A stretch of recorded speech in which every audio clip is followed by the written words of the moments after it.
Hello बच्चों, welcome to CP मंत्रा। आज हम लोग बात कर रहे हैं अपवर्तनांक का, और अपवर्तनांक में सापेक्ष अपवर्तनांक का, बोले तो रिलेटिव रिफ्रैक्टिव इंडेक्स। ठीक है, अपवर्तनांक के बारे में अगर बात की जाए तो हम लोग प्रीवियस लेक्चर में ही इसके बात कर लिए हैं। अपवर्तनांक बेसिकली एक प्योर नंबर होता है जिसका कोई भी बीमा और मात्रक नहीं होता है। और हम अगर निरपेक्ष अपवर्तनांक की बात करें तो होता है कि निर्वात में प्रकाश की चाल और किसी माध्यम में प्रकाश की चाल का अनुपात, इनके अलग अलग मान होते हैं। ये डिपेंड करता है कि नेचर कैसा है, यानी प्रकृति कैसा है, किस प्रकार की प्रकृति ली गई है पदार्थ की, ये उस पर निर्भर करता है। हम लोग अभी जो बात कर रहे हैं ये बात करेंगे सापेक्ष अपवर्तनांक का। सापेक्ष अपवर्तनांक बेसिकली क्या होता है कि जब प्रकाश एक माध्यम से, जब प्रकाश की किरण की बात हो रही है, एक माध्यम से दूसरे माध्यम में जाता है, तब माध्यम एक के सापेक्ष माध्यम दो का अपवर्तनांक प्रकाश का सापेक्ष अपवर्तनांक कहलाता है। ठीक है, एक डायग्राम से देखते हैं। मान लीजिए यहां पर दो माध्यम लिया गया है। ठीक है, एक यहां पर बात करते हैं किसका, माध्यम एक मान लिए, और दूसरा क्या है, यानी माध्यम टू। ठीक है, यानी अगर माध्यम वन और माध्यम टू की बात की जाए तो हम कुछ ऐसे समझा सकते हैं। मान लीजिए ये एक ग्लास का क्या है, टुकड़ा है, यानी ट्रांसपेरेंट, अभी है नहीं, मानना पड़ेगा। ठीक है, एक क्या है, ये ट्रांसपेरेंट यानी पारदर्शी कोई पदार्थ है, और इधर से प्रकाश की किरणें जा रही है। तो देखो इस साइड क्या है, कंप्लीटली एयर है ना, या फिर आप कहीं वैक्यूम में चर्चा कर रहे होंगे तो वैक्यूम वाली बात बनेगी। और ये अगर इतनी थिकनेस की अगर कोई कांच का एक स्लैब है, टुकड़ा है, तो प्रकाश की किरणें जब आप इससे गुजारते हो तो प्रकाश की किरणें इधर जाती है, तो इस थिकनेस को भी पार करता है। तो थिकनेस को जब पार करेगा तो इस साइड की बात करेंगे। जरा देखिए इस साइड, जो मेरा हाथ अभी जो मूवमेंट कर रहा है, इस साइड क्या बन रहा है, यानी माध्यम वन। फिर ये टुकड़ा को भी तो पार कर रहा है, जब टुकड़ा को पार कर रहा है तो हम उसको बोलते हैं माध्यम टू। और जब फिर पार कर गया उस टुकड़े को, तब यहां से जो आप पहले माध्यम में थे उसी माध्यम में अभी है। देखिए यहां पर भी एयर या वैक्यूम, समझ रहे बात को। फिर समझिए, अगर प्रकाश की किरणें एक माध्यम से दूसरे माध्यम का मतलब यहां पर कह रहा है कोई भी वस्तु हो सकता है जो ट्रांसपेरेंट होना चाहिए, है ना, क्योंकि प्रकाश तभी न उस साइड पार करेगा, है ना, किसी भी अपारदर्शी में पार तो कर नहीं सकता है। तो याद रखिएगा, तो एक माध्यम से दूसरे माध्यम में जब जाता है तब उस कंडीशंस में एक माध्यम का दूसरे माध्यम और दूसरे माध्यम के सापेक्ष क्या कहलाएगा, ये सापेक्ष अपवर्तनांक कहलाएगा। क्लियर हो गया। तो मैं इसको कंटिन्यूसली कह सकता हूं, देखिए अगर हम बोर्ड पे लिख दिए दोस्त कि जब प्रकाश माध्यम एक से माध्यम दो में गमन करता है तब माध्यम एक का सापेक्ष अपवर्तनांक, यानी किसका, माध्यम एक का सापेक्ष माध्यम दो का अपवर्तनांक क्या कहलाएगा, सापेक्ष अपवर्तनांक कहलाएगा। क्लियर हो गया। अब एक उदाहरण से समझा रहे थे। मान लीजिए ये कांच का एक स्लैब है और यहां माध्यम वन दिए। माध्यम वन को हम लोग ले लेते हैं म्यू वन, है ना, क्योंकि हम लोग निरपेक्ष अपवर्तनांक पढ़ चुके हैं, इसलिए म्यू लेना कोई हमारे लिए गलत नहीं हो जाएगा। तो यहां से, और माध्यम टू की जब बात करें तब हमने इसका क्या नाम दिए, म्यू टू दे दिया। जब प्रकाश की किरणें कहां से, माध्यम वन से माध्यम टू में जाती है, तो ध्यान रहे यहां पर दो बातें बनते हैं। एक बात तो ये बन जाता है कि प्रकाश किस माध्यम से जा रही है। माध्यम वन माध्यम टू की बात अभी नहीं कर रहे हैं, माध्यम यहां बात कर रहे हैं क्या, कि विरल माध्यम से जा रही है सघन की ओर, कि सघन माध्यम से विरल की ओर जा रही है। इस पर ज्यादा सोचने की बात है, इसलिए सोचने को मजबूर करने को कह रहा हूं, क्योंकि जब विरल माध्यम से सघन माध्यम की ओर प्रकाश जाती है तो अभिलंब की तरफ मुड़ जाती है, और जब सघन माध्यम से विरल माध्यम की ओर जाती है तब ये क्या होता है, यानी अभिलंब से कहां चला जाता है, दूर चला जाता है। इसीलिए ये माध्यम पर ज्यादा फोकस करने की बात होती है, तभी आपका रे डायग्राम अच्छा बन पाएगा, अन्यथा गलत हो जाएगा। तो यहाँ पर माध्यम वन में हम लोग क्या बात कर लेते हैं सर, यहाँ पर बात कर लेते हैं इसको विरल, और इसका नाम क्या दे देते हैं सर, इसको दिए सघन। अब आप कंफ्यूजन में नहीं आएंगे, विरल से कहाँ आ रहा है, सघन में। तो कहा जाता है क्या कि इस सतह के लंबवत क्या बन रहा है सर, अभिलंब। और जब प्रकाश विरल माध्यम से सघन माध्यम में जा रहा है तो इसको जाना कहाँ चाहिए था, सीधा, लेकिन जाएगा क्या, नहीं जाएगा, किधर मुड़ जाएगा, अभिलंब के तरफ। तो ये प्रकाश की किरणें कहाँ मुड़ जाएगी, ये मुड़ जाएगी अभिलंब की तरफ। और ये जो बन जाएगा सर अभिलंब और आपतित किरण, यानी इंसिडेंट रे आपतित किरण और अभिलंब के बीच का कोण यानी आपतन कोण, और परावर्तित किरण अपवर्तित किरण, कौन सा, अपवर्तित, क्योंकि परावर्तित तो दर्पण में होता है, तो यहां अपवर्तित किरण और अभिलंब के बीच का कोण को क्या बोलेंगे, आर, यानी कह सकते हैं अपवर्तन कोण। ठीक है। अब मैंने जैसा कहा कि अगर हम सापेक्ष अपवर्तनांक की बात करें तो सापेक्ष अपवर्तनांक में माध्यम 1 से किस में जा रहा है, माध्यम 2 में प्रकाश की किरणें, तब हम इस तरह से कुछ इसको लिख सकते हैं, यानी μ1 2 इक्वल्स टू। अब आप कंफ्यूज आएंगे नहीं, है राजा, कंफ्यूज आना नहीं है।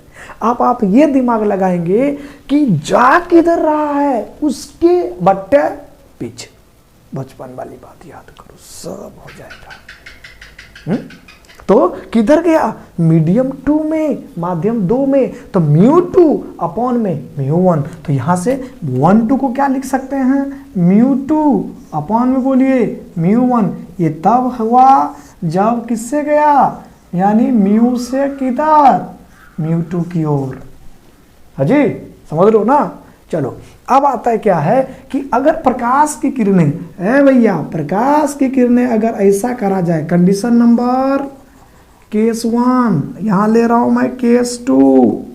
अब कंडीशंस क्या कहता है कि कहां से, भैया सघन माध्यम से विरल, तो प्रकाश को तो जाना ऐसा चाहिए था, जाएगा क्या, नहीं, क्योंकि सघन माध्यम से विरल में जा रहा है तो प्रकाश की किरणें अभिलंब से दूर चला जाएगा, तब इसके लिए ये क्या कहलाएगा, आई, और ये क्या कहलाएगा सर, ये कहलाएगा यानी आर।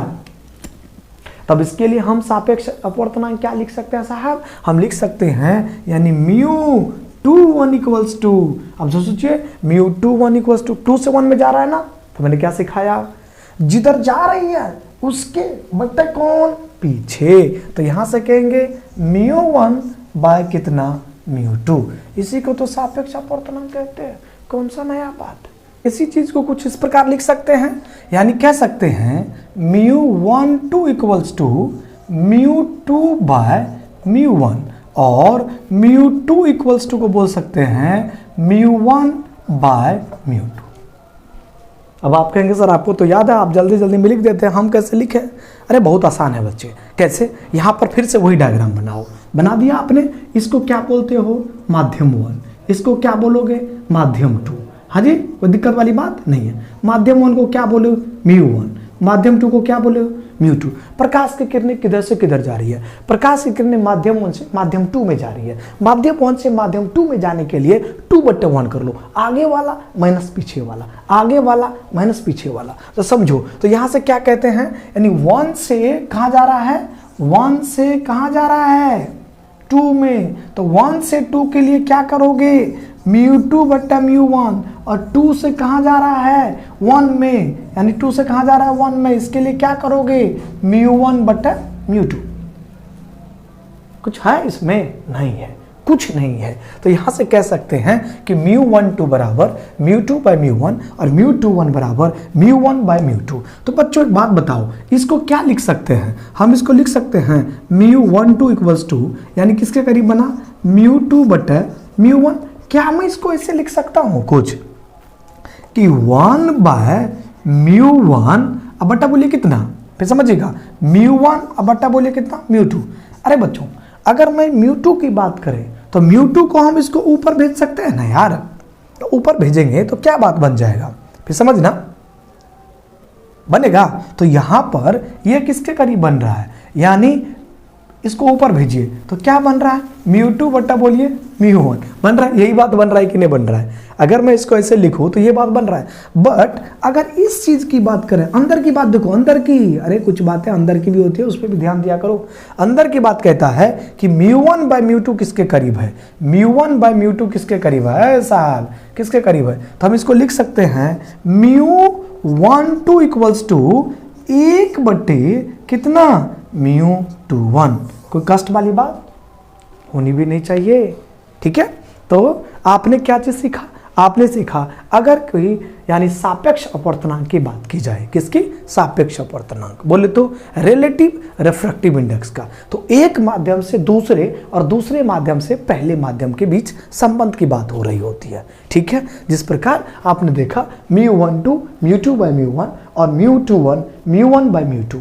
हाँ जी, अब यहाँ पर μ12 को दूसरे फॉर्म में क्या बोल सकते हो, 1 अपॉन में क्या, μ21, और आप इसी प्रकार से आप लिख सकते हो μ21 को 1 अपॉन में μ12।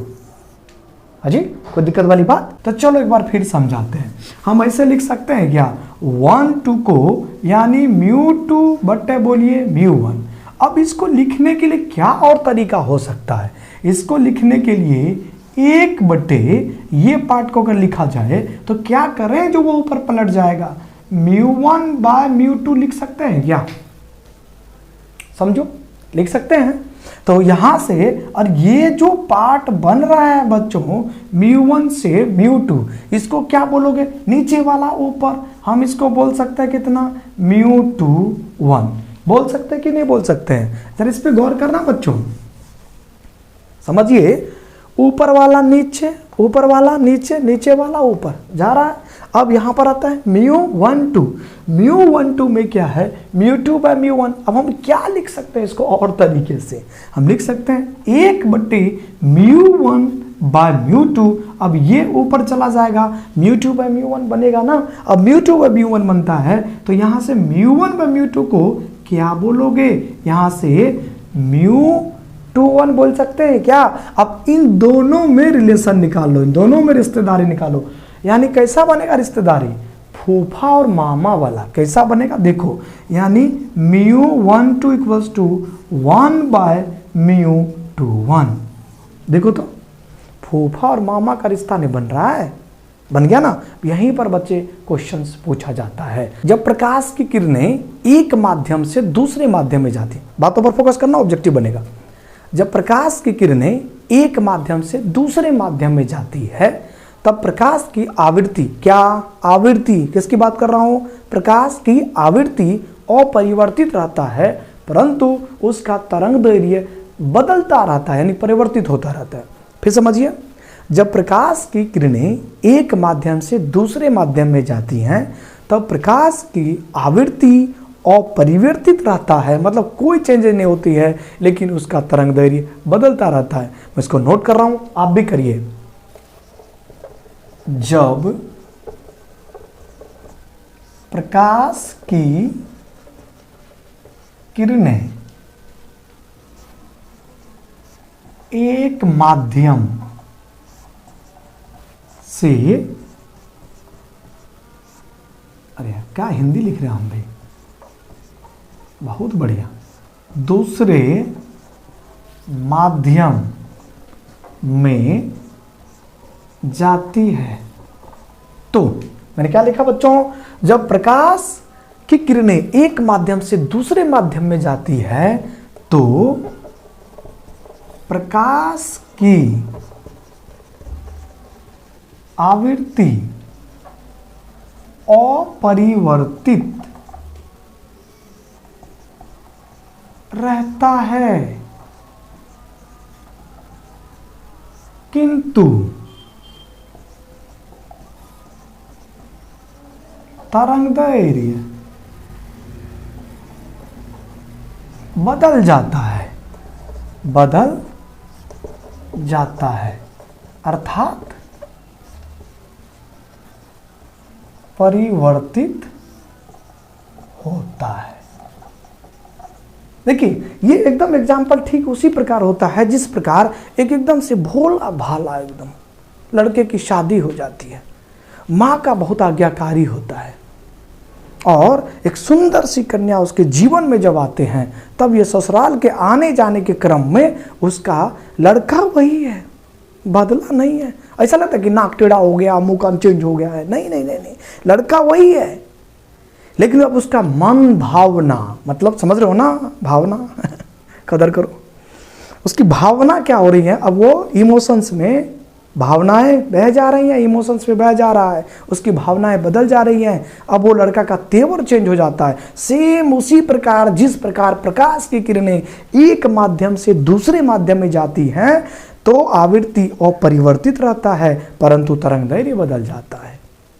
ठीक है, ठीक उसी प्रकार। तो यहां पर क्या होता है, अगर हम बात करें कि प्रकाश का, तो बचपन से हम जानते हो, हम भी जानते, तुम भी जानते हो, बचपन से ये जानते हैं कि जो प्रकाश है वह कैसा है भाई, उसका प्रकृति कैसा है, उसकी प्रकृति है कैसा, यानी कहते हैं अनुप्रस्थ। कैसी प्रकृति, अनुप्रस्थ प्रकृति के होते हैं। जब अनुप्रस्थ प्रकृति हो तो कैसा जाएगा, आज ब्लू है पानी, पानी वाला, तो निकालो यहां पर क्या बात बनेगा।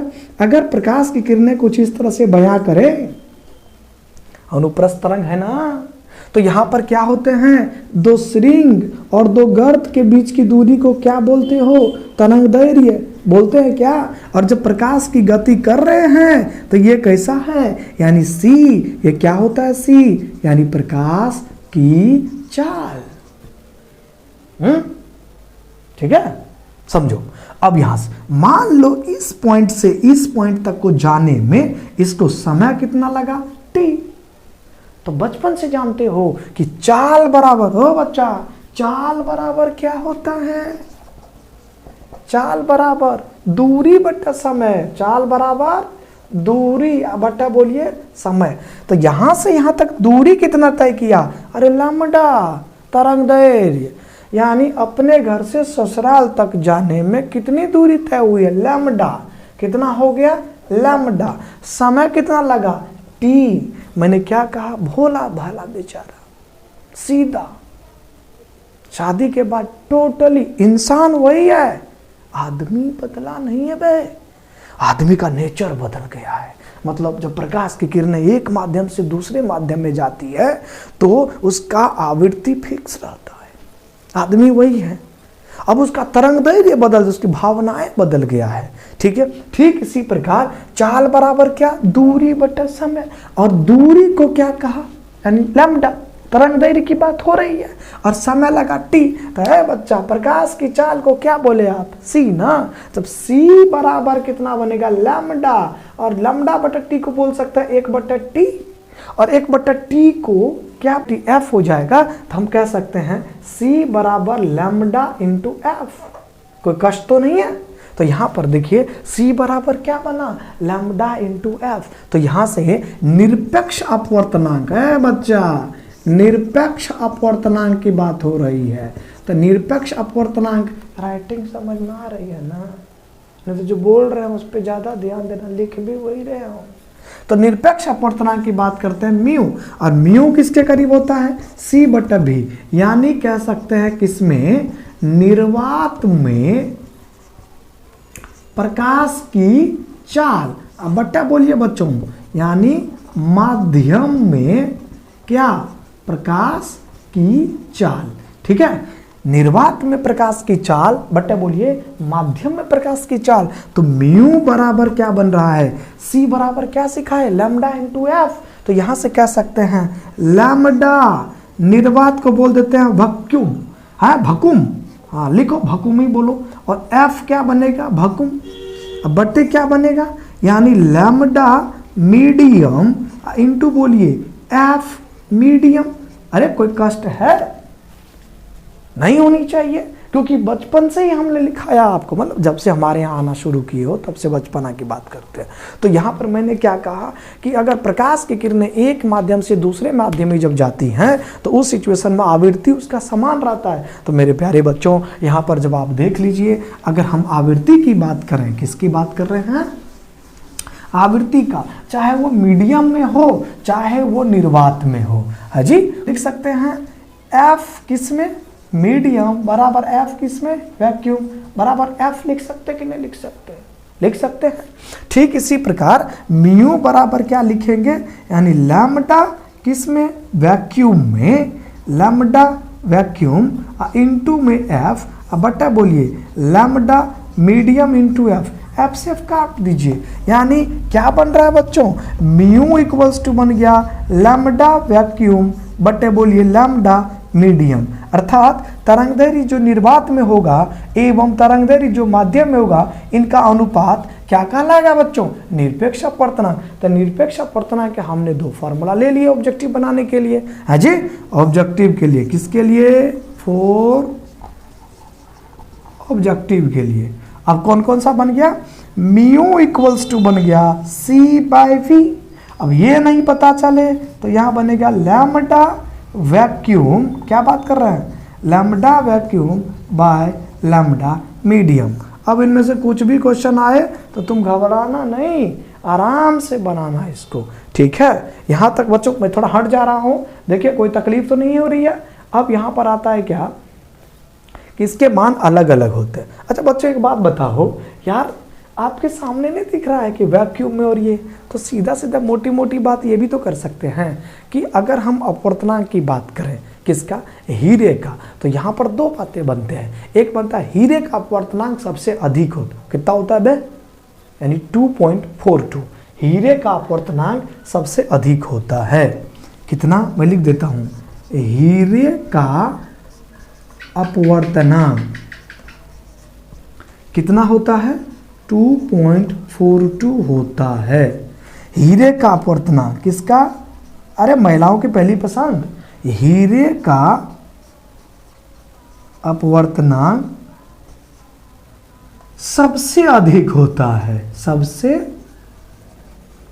अधिक होता है, ठीक है सर। अब एक बात बता दीजिए, बाकी रही क्या कि बाकी चीज़ों का अगर मैं बात करूं तो निरपेक्ष अपवर्तनांक का मान न्यूनतम यानी सबसे कम कितना होता है? 1 होता है। न्यूनतम कितना होता है? 1। न्यूनतम कितना है भैया? म्यू का न्यूनतम मान कितना? 1 होता है। और यहाँ पर एयर और निर्वात के लिए बोले तो निर्वात और किसके लिए? ये निर्वात बोलिए चाहे माध्यम की बात कर लीजिए, कितना कंसिडर किया जाएगा? 1 किया जाएगा, ठीक है। अब यहाँ तक मैं थोड़ा साइड हो जा रहा हूँ, स्क्रीन का शॉट ले लो और इसको आराम से जो है तुम एकदम पढ़ते रहो। अब देखो एक टॉपिक और बात कर रहे थे, टॉपिक है अपवर्तनांक और तरंगदैर्घ्य में संबंध। किसकी बात कर रहे हैं? अपवर्तनांक और तरंगदैर्घ्य में संबंध, समझना। अपवर्तनांक एवं तरंगदैर्घ्य में संबंध, एकदम दोनों की रिश्तेदारी की बात हो रही है, दोनों एकदम रिलेशन में है भैया, तो समझना। अपवर्तनांक और तरंगदैर्घ्य में अगर संबंध की बात की जाए तो क्या बात बनेगा? देखिए अपवर्तनांक जो होता है ना वह तरंगदैर्घ्य का व्युत्क्रम होता है। किसका? तरंगदैर्घ्य का, तो समझना। अपवर्तनांक जो है वह तरंगदैर्घ्य का व्युत्क्रम होता है। अगर बात की जाए बहुत सारे, जैसे प्रकाश की किरणें होती है तो प्रकाश की किरणें जो विबज्योर पढ़े हो ना राक्षसों, VIBGYOR, तो सबसे ज्यादा तरंगदैर्घ्य किसका है? लाल का। और सबसे कम किसका है? यानी बैंगनी का। किसका? बैंगनी का। इसका कहने का मतलब क्या है कि अपवर्तनांक व्युत्क्रमानुपाती होता है तरंगदैर्घ्य का। बोले तो यानी म्यू इनवर्सली प्रोपोर्शनल 1/λ। अब यहां पर क्या होता है? बहुत सारे लैम्डा दे रखा है, बहुत सारा। अगर बहुत सारा लैम्डा दिया हो, अब पूछेगा कि किसका अपवर्तनांक सबसे ज्यादा है और किसका कम है, बोले तो अधिकतम और न्यूनतम। या फिर क्या करता है क्वेश्चन कि यहां पर अपवर्तनांक का मान सबसे ज्यादा दे दे, बहुत सारे अपवर्तनांक मान लो 3 4 5 10 15 20 25, और उसमें से कह देता है कि किसका इसमें से तरंगदैर्घ्य ज्यादा होगा और कम होगा। तो इसके लिए हमें क्या करना पड़ेगा? जिसका तरंगदैर्घ्य ज्यादा उसका अपवर्तनांक कम, और जिसका तरंगदैर्घ्य कम उसका अपवर्तनांक ज्यादा। अगर आप बात करें कि तरंगदैर्घ्य, अगर बात करें किसका? लाल का, ये ज्यादा कि तरंगदैर्घ्य बैंगनी का? बोलो बे, किसका? लाल का कि बैंगनी का? तो सबसे ज्यादा तरंगदैर्घ्य किसका होता है? लाल का। तो लाल का तरंगदैर्घ्य बैंगनी से अधिक होता है, इसीलिए अगर म्यू की बात की जाए तो सबसे ज्यादा म्यू किसका बनेगा? यानी बैंगनी का म्यू ज्यादा और लाल का म्यू कम बनेगा। हो सकता है ये ऑब्जेक्टिव में क्वेश्चन पूछ दे कि बहुत सारा यहाँ पर क्या किया है, यानी तरंग दैर्घ्य दे दिया हो, म्यू निकालने को बोल रहा है, या बहुत सारा म्यू का मान दिया है और पूछ रहा है इनमें से यानी आरोही या अवरोही क्रम में तरंग दैर्घ्य को लिखें। ठीक है, तो क्या करोगे, अपवर्तनांक जो होता है वो हमेशा तरंग दैर्घ्य के व्युत्क्रमानुपाती होता है। और एक एग्जाम्पल लेके समझा दिए, है ना। बाकी पढ़ते रहो, मुस्कुराते रहो, मिलेंगे अगले लेक्चर में।